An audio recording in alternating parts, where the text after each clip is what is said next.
Let's talk for a minute about counter offers. If you have seen the movie My Cousin Vinny, you might remember a point in the movie where Vinny gives a lesson in counter offers. Well, counter offers are an important part of real estate sales, real estate transactions.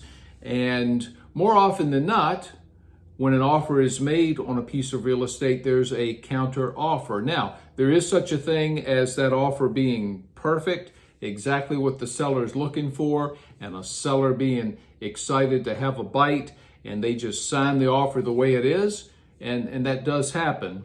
But I'd say more often than not, there are counter offers, and a good principle when it comes to counter offers in real estate is that if you go to give one, if you can, give the other party something they want in exchange for something you want. So let's say you make an offer to buy a house and you offer $500,000 for the house. It's less than they're asking. It's been on the market a while. They're asking $600,000 and you offer $500,000.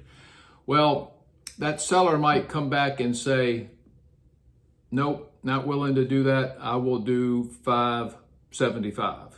And you think about it, and perhaps a counter offer that you come up with is, well, I will go to $575,000 if you will do owner financing on the property instead of me going to the bank to get a loan.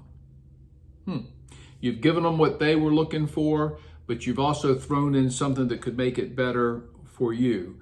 And there's endless scenarios, endless ways we could explain this counter offer activity that can happen between a buyer and a seller.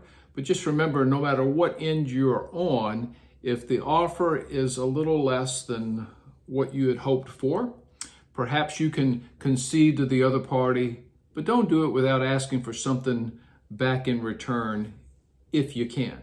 And that could be anything from, okay, we won't pay $10,000 toward your closing cost, but we will pay $5,000, and we'd like the closing date to be a week earlier. Everything's up for negotiation. The day closing happens, whether or not closing costs are paid, what's going to be done to the house, how long inspections are allowed for.